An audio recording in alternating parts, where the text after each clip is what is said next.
Welcome everyone to our power panel. As I mentioned at the very top of the hour, this is the last one for 2022. If you've been participating in our power panels all throughout the year, thank you so much for returning month after month. If by some chance this is your very first power panel, welcome. There are several recordings of our power panels that are available on our website, and in our follow-up email, we will be giving you the info as to how you can go and take a look at them. So the power panel topic this time around is all about review generation reality. You all know that on our apartment rating side, we're all about reviews over here. And we also know that there are some struggles in getting your residents and your prospects to write reviews. And with that, there's a lot of advice that's kind of flying around our industry. So we wanted to help kind of break down what review generation practices really work and which ones could potentially sabotage your overall efforts. So that's kind of where we are with this session. I will say that in looking at over the past few years with our practices that we've been offering up to the industry and our tips, we have found that some of what we've been asking or offering you all to do has become outdated. So again, knowing that renters, their preferences, their behaviors, all of that kind of stuff has changed over the past 2 years. Some of the practices that used to work no longer do. So this is that catch up. This is the opportunity to kind of clean house and say, okay, we're going to scrap the things that aren't doing us any good, and we are going to embrace the kind of new direction that really is going to move the needle with your residents and your prospects. For those of you that maybe have not been on a webinar with me before, I am the one right there in the middle. My name is Leah Nicole Smith. I'm the Senior VP of Education and Performance for Apartment Ratings and Satisfax. I head up our education team, and I have two panelists who are joining today. The first one, Winnie Doyle. She is a leasing consultant with Apartment Services Management Company, and wouldn't you believe it, when it was time to log into the webinar, she is working with a prospect. So she's going to be joining us in just a bit.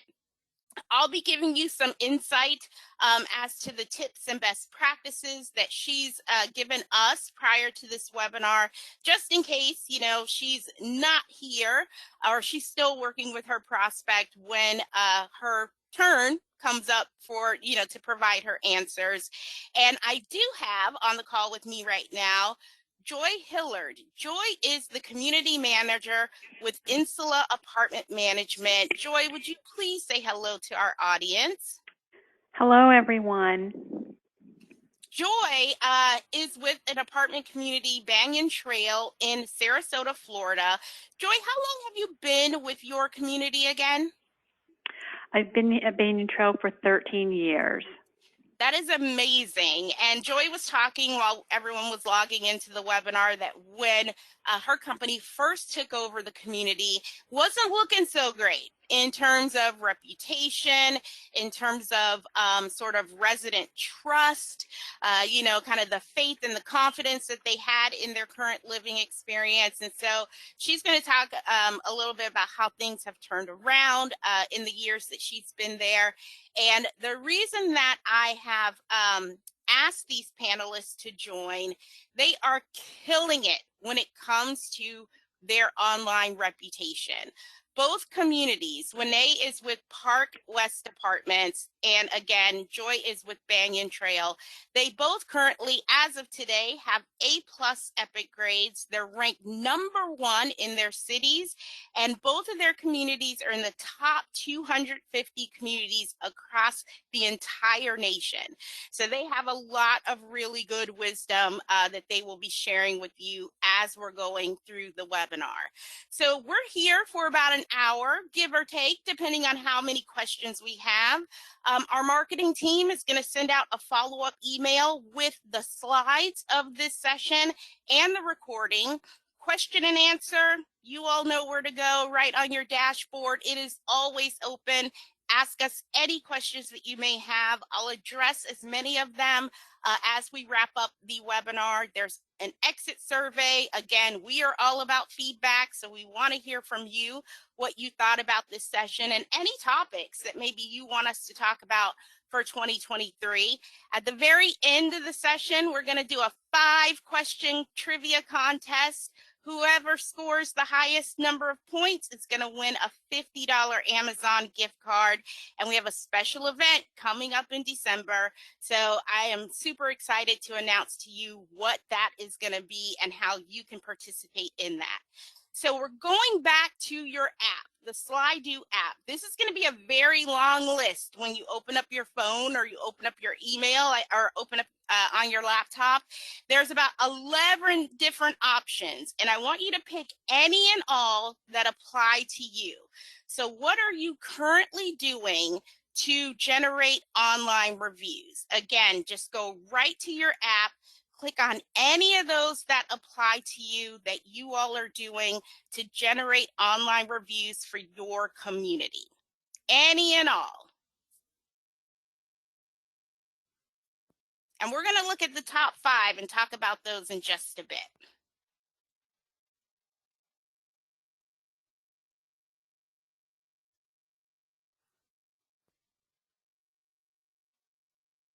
All right, everything's coming through.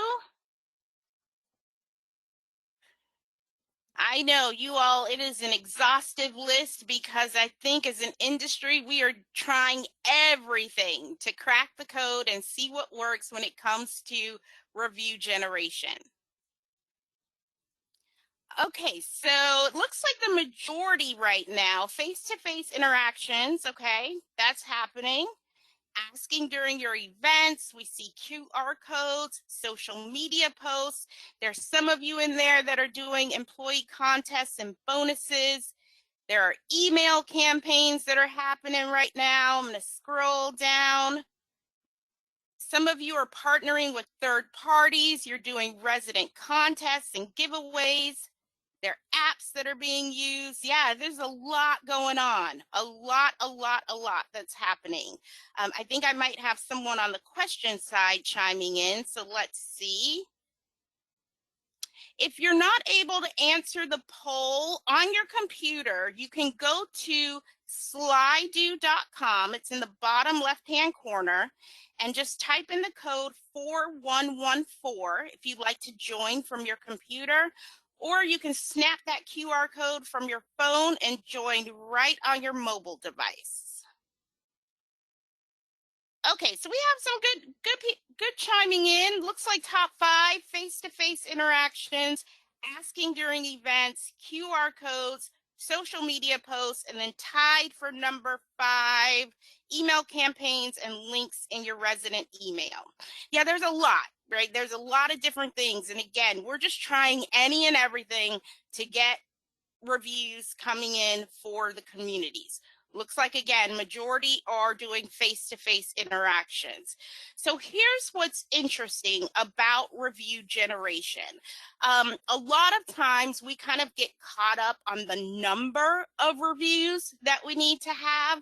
So we got to get 5 reviews this week, or we need to get, 15 for the month. A lot of goals that are being set based on the number of reviews. But when we're looking at visitors to apartment ratings, this is part of our visitor study that we did. When we asked them, which of the following do you pay more attention to? Number 1 is how recent your reviews are. And when we're talking about recency, we're talking about the reviews that you've accumulated first within the first 90 days. That's what they want to see. 6 months after that, and then up to a year. Once that review has hit that year mark, that's when people kind of are like, I don't know if the staff is still there. I don't know if the resident is still there. I don't know how much the experience might have changed. So I'm just, I'm going to stick with what I know. first 3 months or most recent 3 months up to 6 months. Our epic index is up to a year because we know that's still in the comfort zone for prospects that are looking. Second most important, the length of the review, the overall detail that's in a review. So you could very well get 10 reviews this week and they're all 5 stars, but the detail just doesn't move the needle.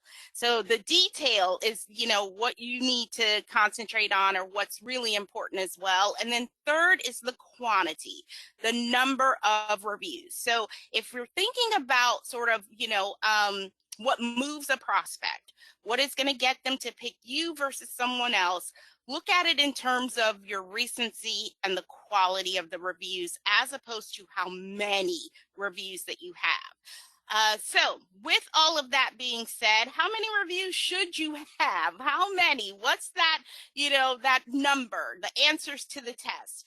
Well, if we're looking at our overall EPIC index and the national rankings, those communities that are in the top 10, or even to earn an A+ for your EPIC index when it comes to the review count, it's about 15% of your total unit count. So for every 100 units at your community, you should have 15 reviews. And that's in a rolling 365 days. So if a review today reaches 365 days, it's going to fall out of your calculation tomorrow. So you need to have 15%, maintain 15% of a rolling review count in that 365-day period. I also included how to get A+ across all of the other components, what that's looking like right now. The renter rating needs to be at about a 4.8 for an A+, engagement 95%, and reply time less than or no more than, 1.99 days. So that's the answers to the test when it comes to the EPIC index as of yesterday. I pulled everything yesterday. So here's some advice that has been floating around that has been kind of commonplace in the past. Host a review party or even set up a little station or a little area at your community event so that your residents can go right there to write a review.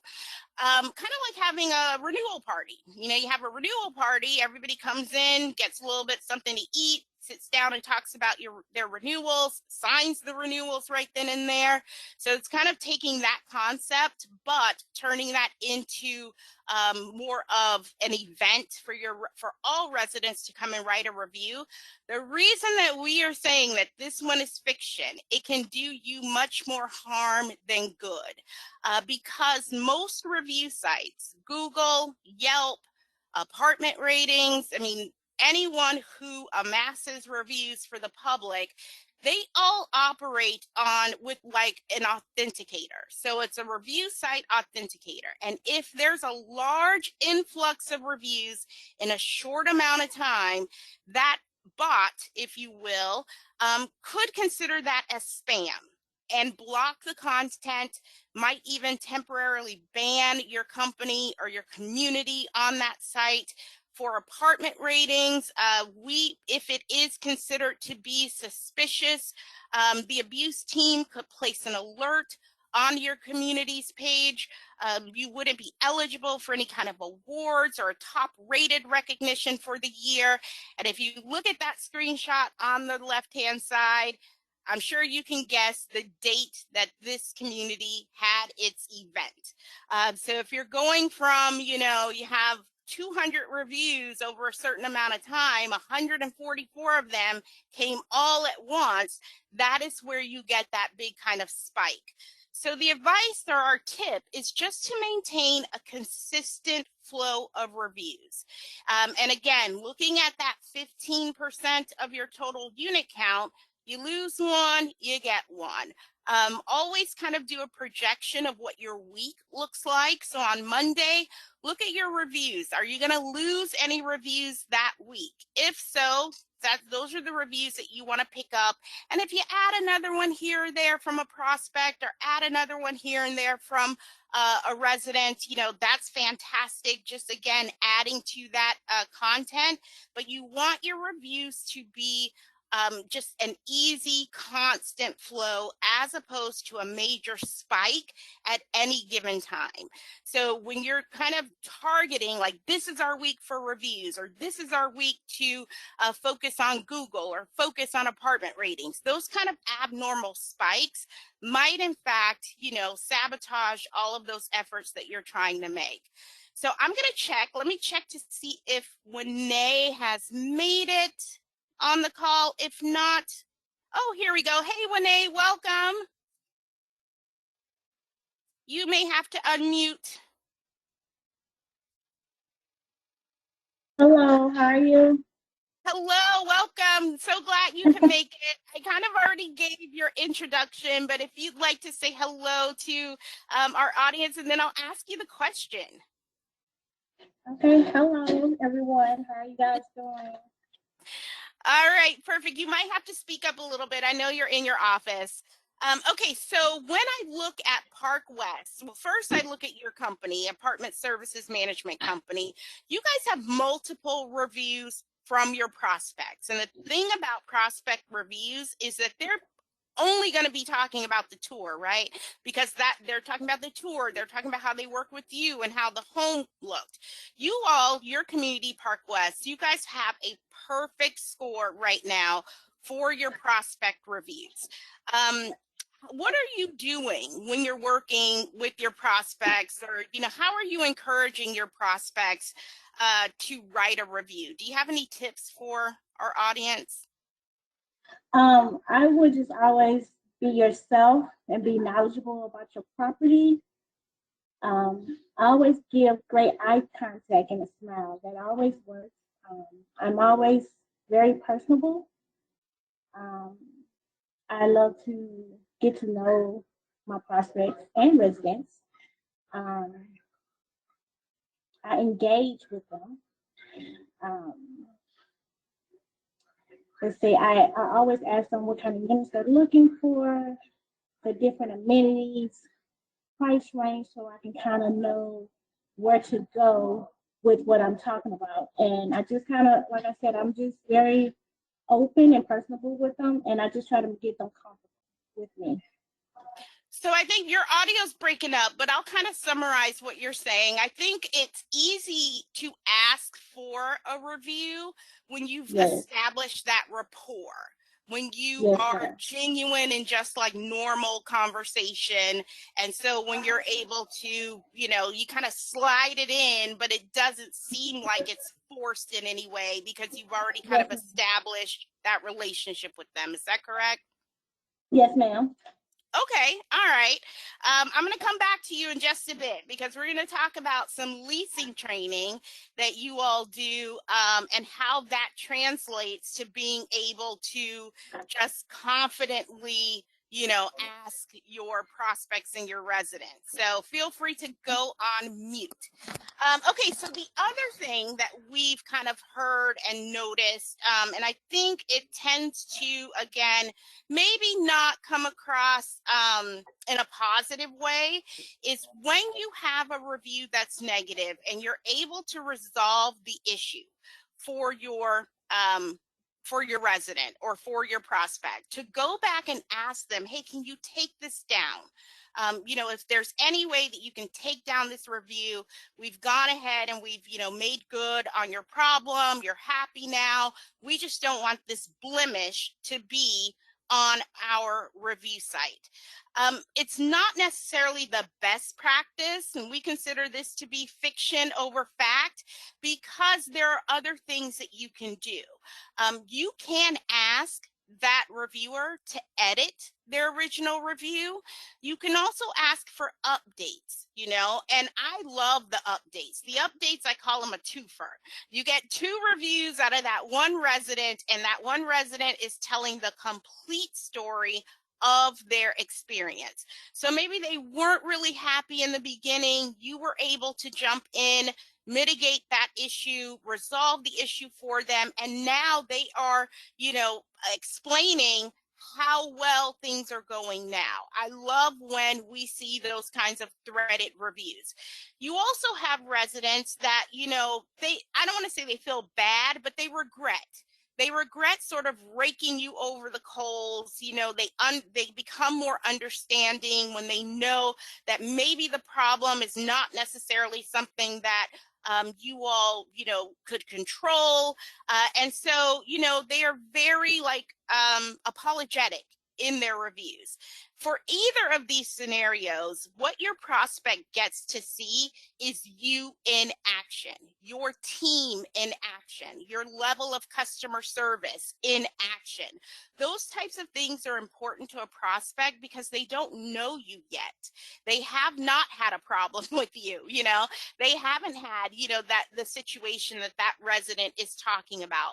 So to see from start to finish what the problem was, your involvement, your resolution, and the outcome, I think that speaks volumes. So as opposed to saying, hey, can you just take it down? Because what's going to happen is you're losing one review. You're going to take down or take one review out of the total number of reviews that, is going to help someone make a decision. And also, you're not able to show your team shining in a way that really is the hero for your residents.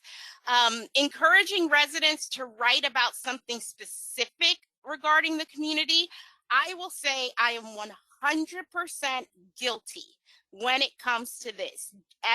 As early as last year, this was a piece of advice that I would give to all of our clients, or if I spoke at a conference and talking about reputation management and how to generate reviews, this was one of my go-tos. This has now become fiction. It no longer works because what it does is it puts each resident's experience in sort of a silo.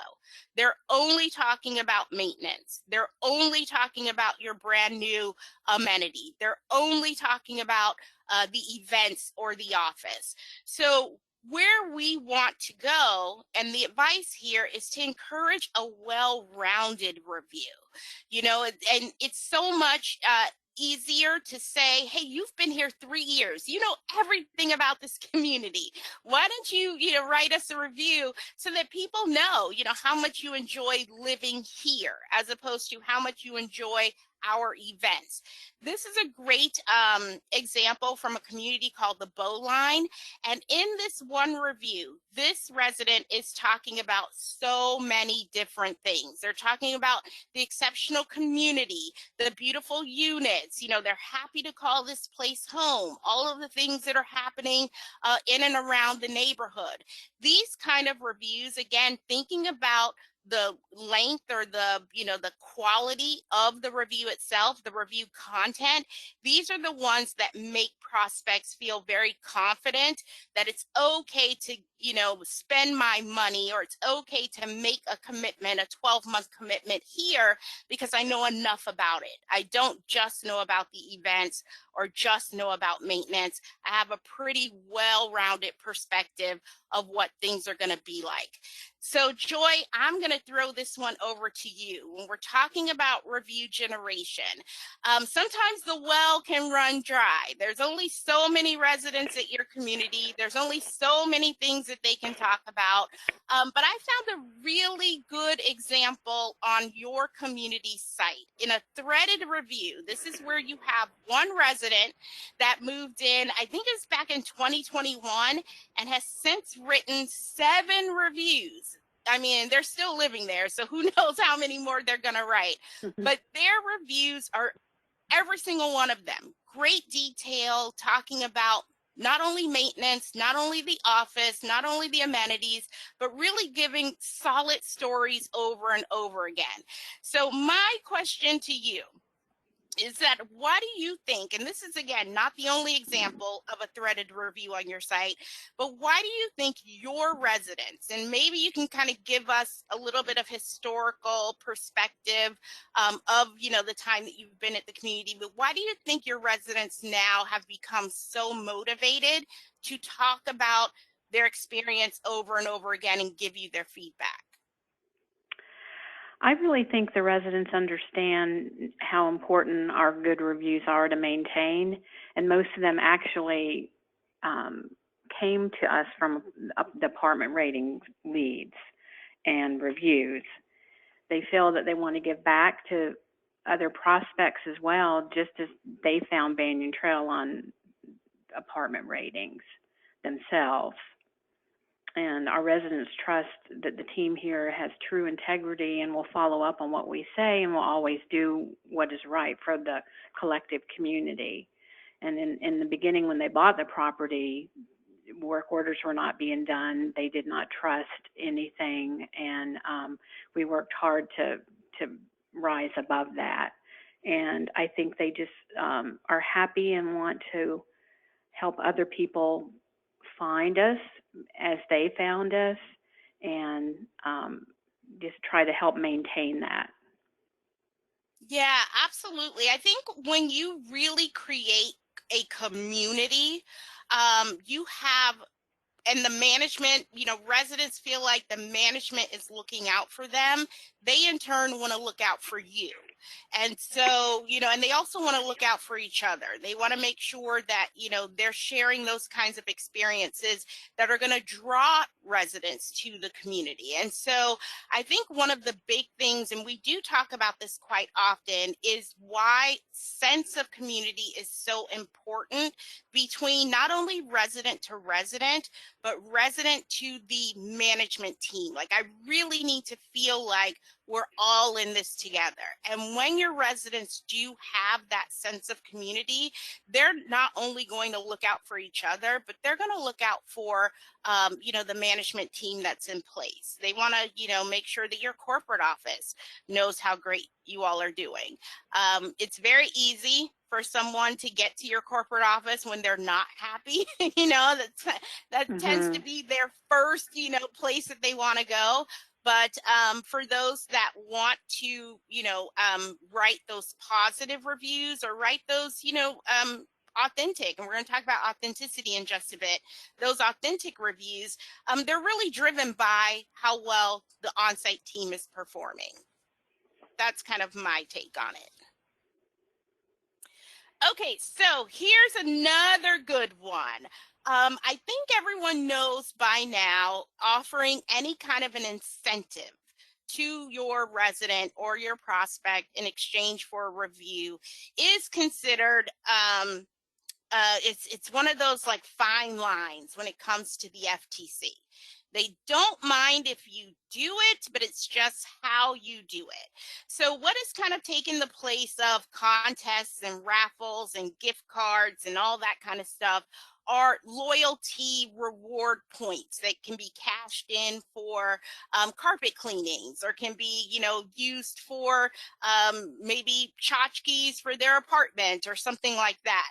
So the reason that we're considering this to be fiction, it's just not okay to replace one with the other, because at the end of the day, an incentive is an incentive.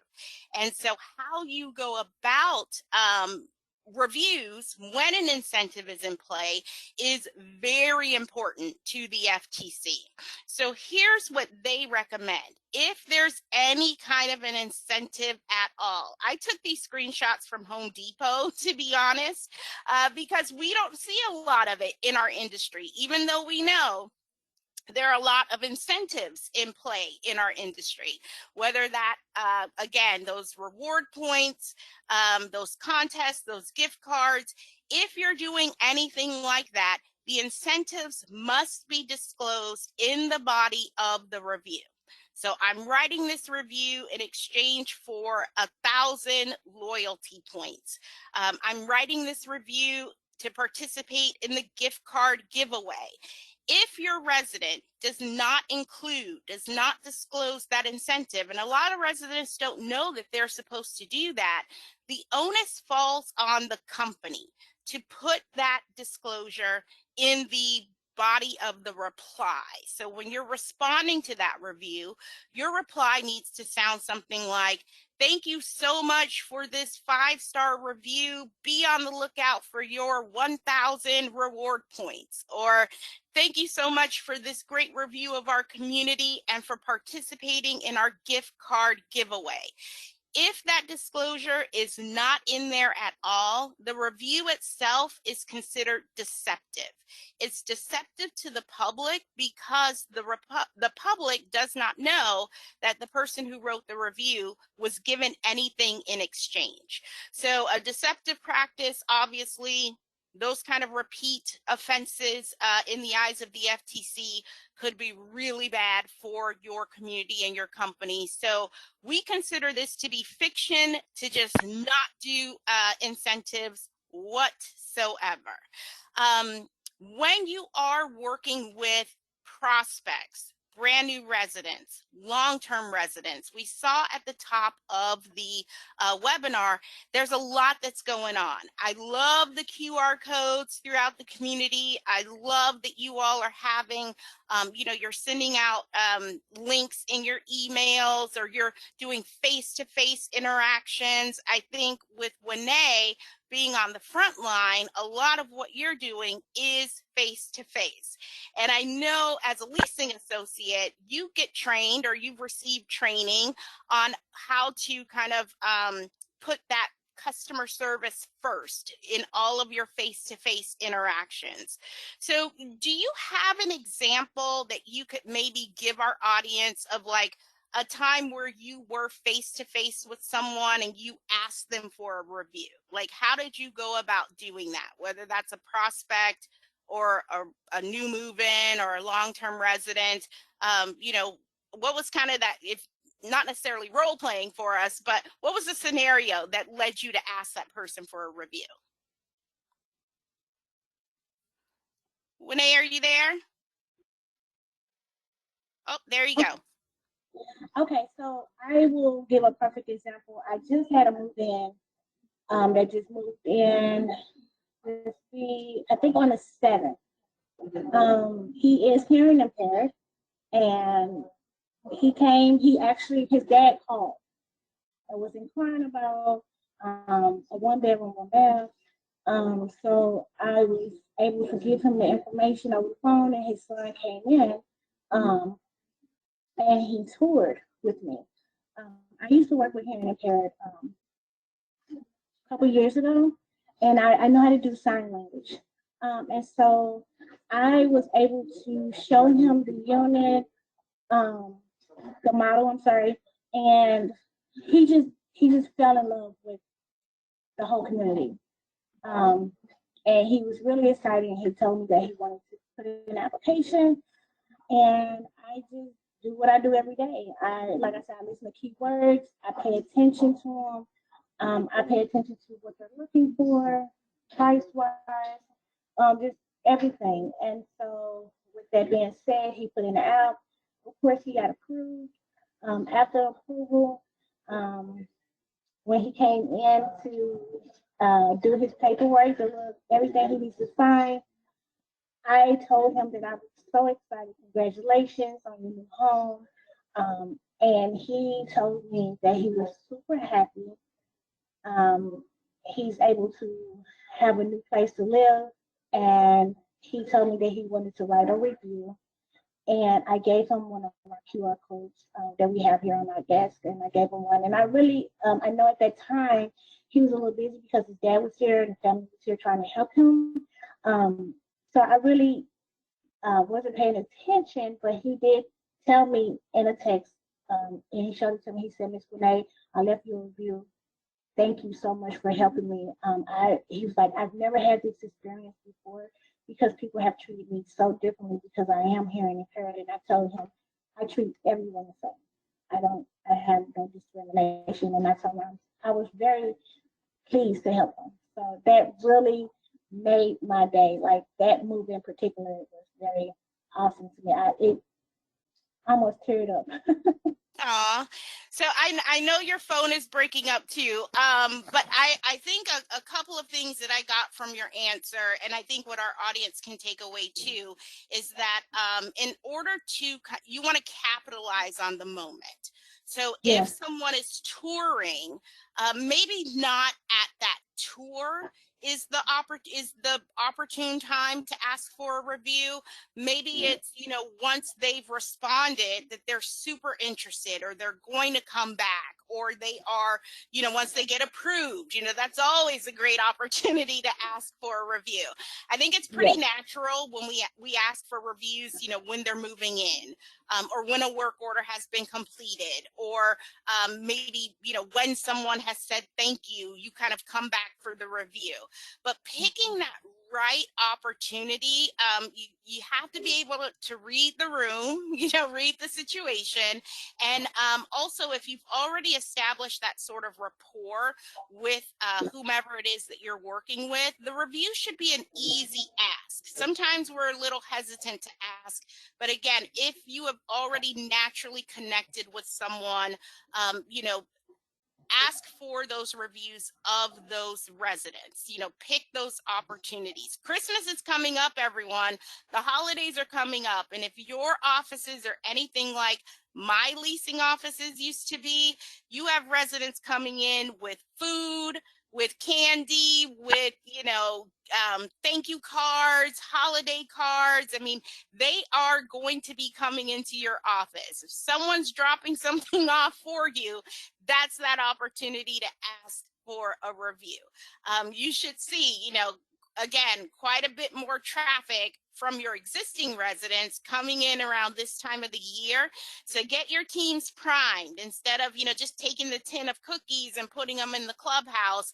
Once you do that, following up with an email, or thank you, or a photo of everyone in the office with those cookies, sending it to the resident and asking them, at that opportunity to write your review.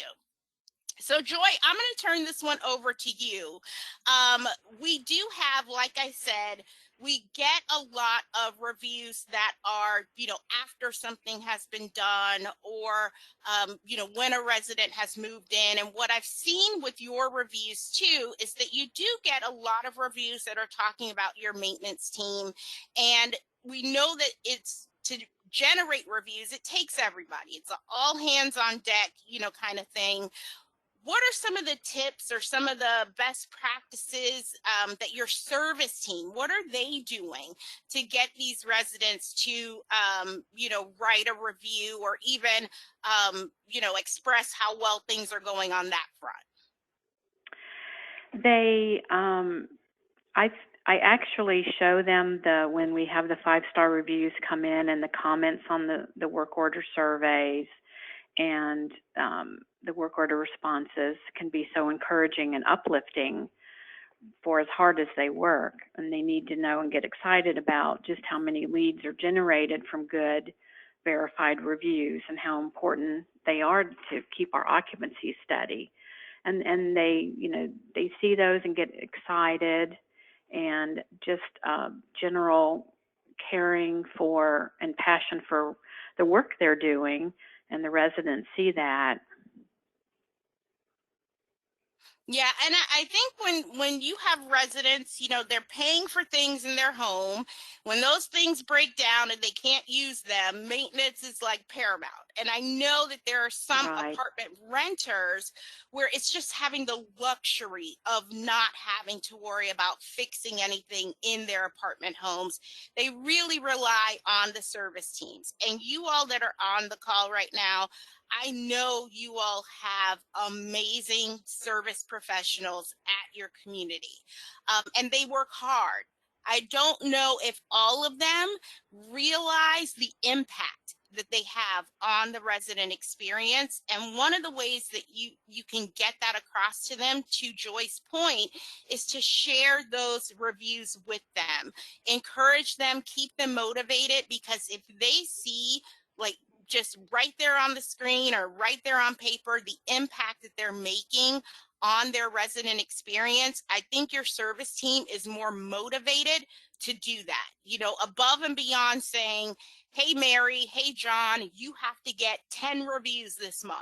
Instead of like kind of throwing it out there in that regard, creating that sort of motivational aspect of, you know, how the residents are feeling about the jobs that your service team is doing. Joy, how large is your service team?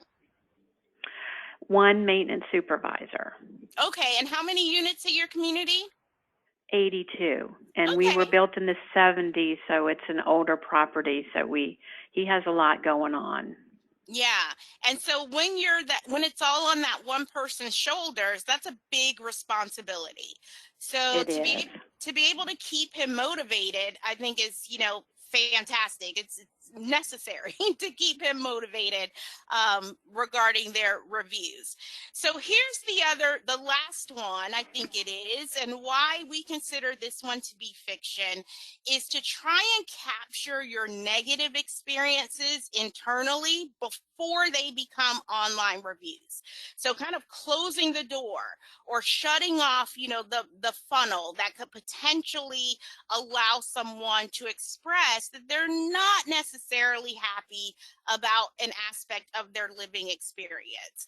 The reason that this can, you know, really hurt you is it can fall under the practice of either review gating or review suppression. And so I want to explain kind of how these two work and why they both don't work in regards to the FTC. So you might send out an email to your resident, or you might partner with a third company that sends out an email to say, hey, tell us how we're doing. And it might be happy faces, you know, or it might be stars. And so the person can do their little rating and then they write their comments about their experience. But this is where you get into trouble. If the rating is low, let's say on a 5-star scale, it's 3 stars or lower, then those comments go directly to the corporate office or to your community so that you can get with the resident, you can resolve the issue, you can make sure they're okay. And then, you know, once it's been resolved, you then can ask them for a review. Or they give you a 4 or a 5-star, and any comments that they put into that box, you're like, oh, we love these comments, would you like to share them as a review on Google or a review on Facebook or on our website? But you first kind of screened out, you know, that these comments are good because the rating is good, you know, the review is going to be pretty positive. That's review gating. Anytime you're redirecting someone's comments about the community, or you're not allowing everyone to write a review, and you're sending some of those comments to your corporate office or to your community, that's review gating. The suppression part comes where you're not allowing the negative experiences to be online whatsoever. They never make it to a public facing sort of, you know, point at any part of that person's you know, answering the survey, giving you their comments, and their comments just kind of go into a black hole. The reason that this can really get you into trouble, we've seen it this year. The FTC in January cracked down super hard on a retail company called Fashion Nova, charged them $4.2 million, or won a judgment against them for $4.2 million for review suppression. What they did with their reviews is they only made public the 4 and 5-star reviews. Anything under went to their internal channels, never made it to the light of day. And just recently, there was a roommate platform that is being sued by the FTC for posting fake reviews and fake listings. So things that were just completely, totally made up. What these two companies have in common is that they both paid a third-party company to do the deceptive practices for them.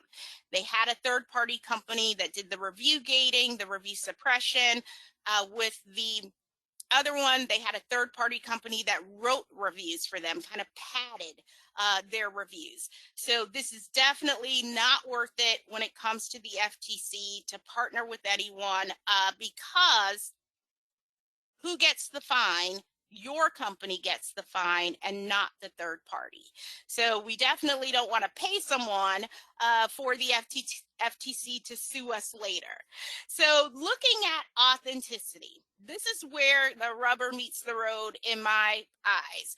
Both communities I mentioned, A+ Epic grades, #1 in their cities, top 250 national rankings, and both Winnie and Joy have had experiences with residents leaving reviews that are not so, 5-star or even 4-star. We know that they can't please everyone, right? You can't please everybody.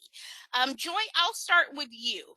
Why do you think it is important to have the highs, the lows, everything in between, like kind of not shy away from, maybe a not so stellar review? I think it's especially for prospects coming out of state that can't drive through the property and see things. Our reviews are so important to keep current. It's very important to reply right away, and especially if it's not such a great one, that you address it right away, and the prospects can see that they're verified. The new reviews are not fake, and I think that helps. Yeah, for sure. Winnie, I know that, you again being on the front line, you do have encounters with residents who are not so happy or prospects who are not so happy. And those things, those experiences could end up online as a negative review or even just a neutral review, if you will.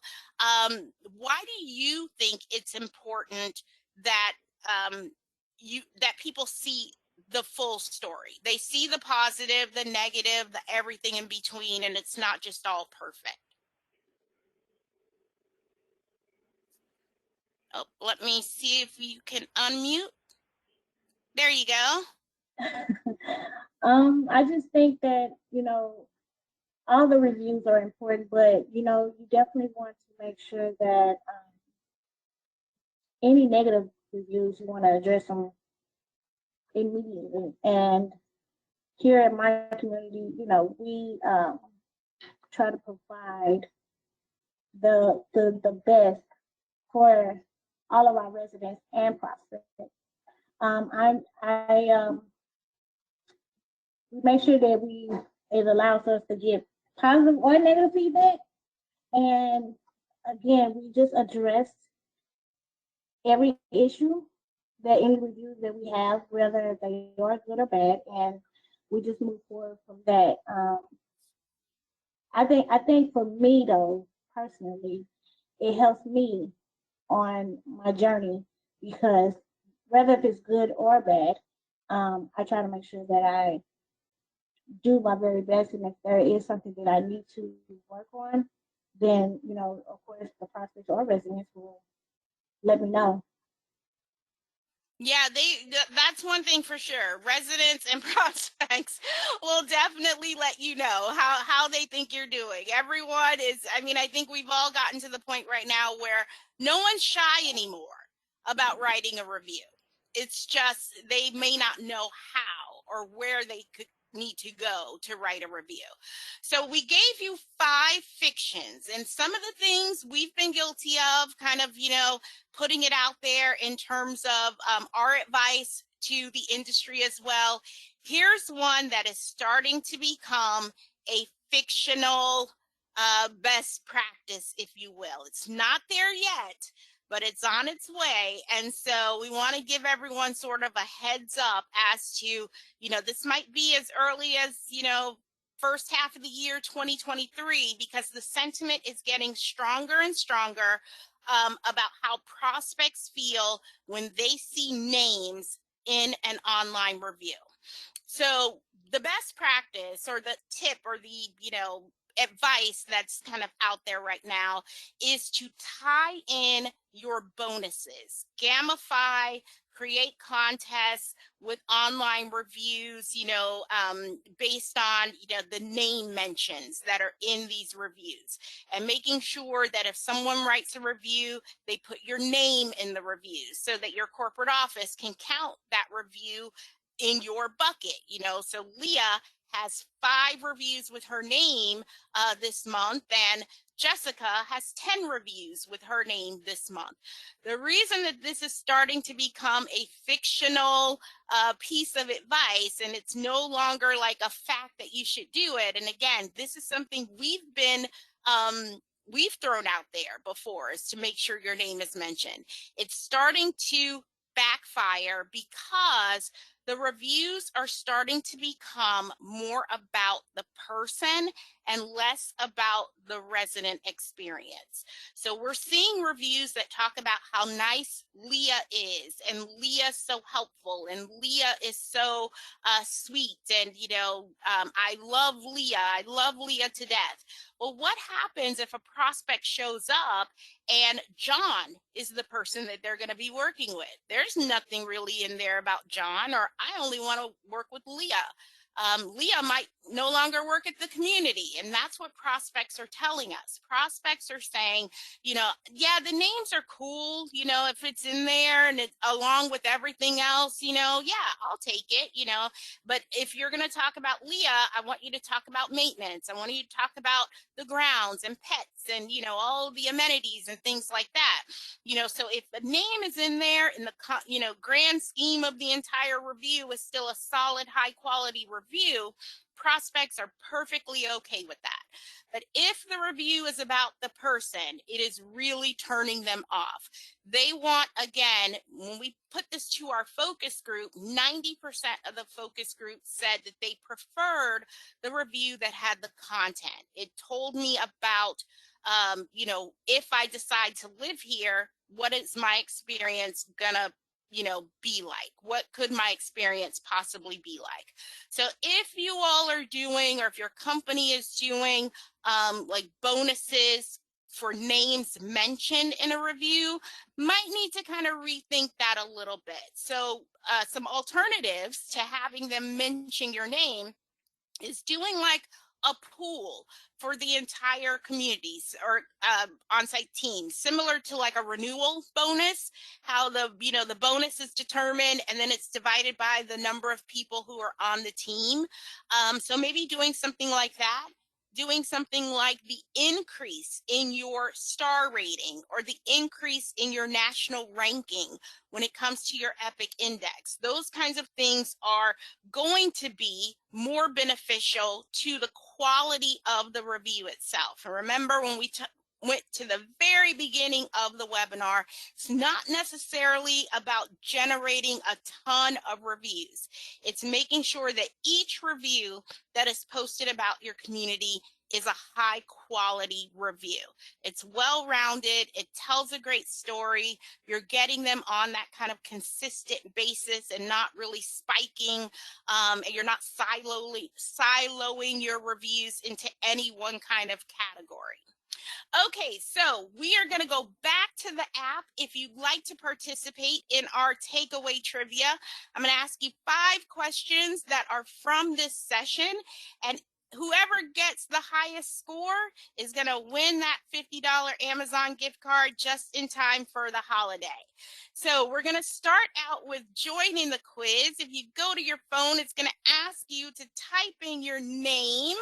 Feel free to type in. I'm going to wait until we get a few more people joining who wants to participate in the giveaway. Who doesn't want a $50 gift card? I'll take it.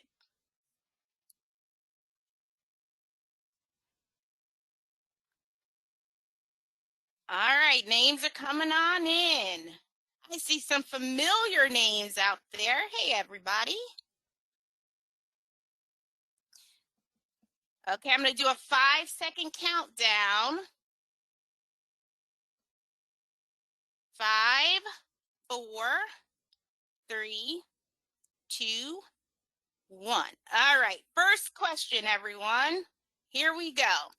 A great way to generate more positive reviews is to set up a review station at a resident event. True or false?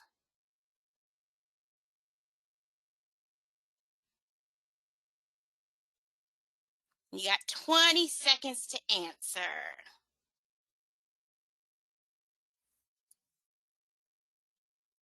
All right, we got 50-50 on that one. The correct answer is false.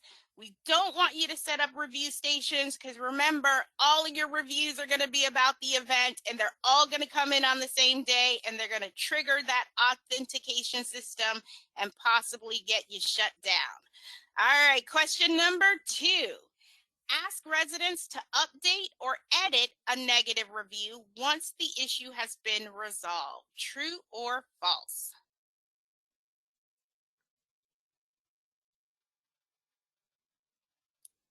Five more seconds.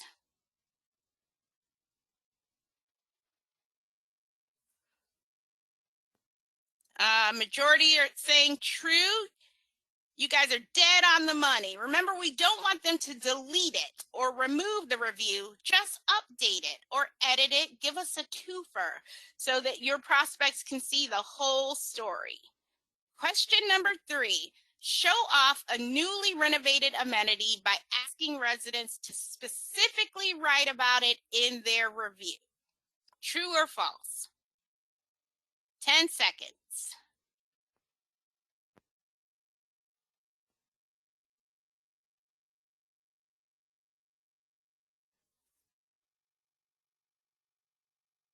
Okay, that is false. Remember, we want well-rounded reviews and not reviews about one topic in particular because that's all you're going to get and that's all your prospect's going to know. And here we go. Reward points are not considered incentives by the FTC. True or false? We spent a little time on this one.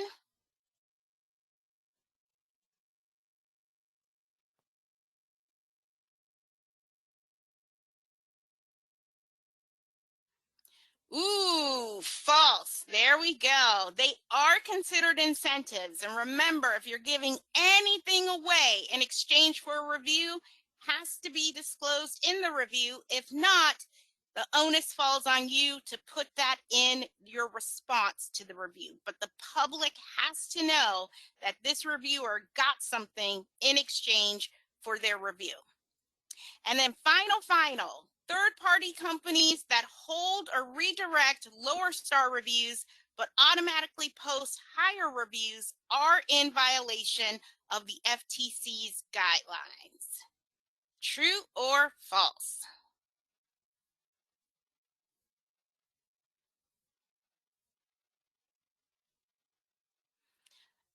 Absolutely true. I love that 93% who participated got that one because that's a big one. That is a big one that is getting a lot of people in trouble right now.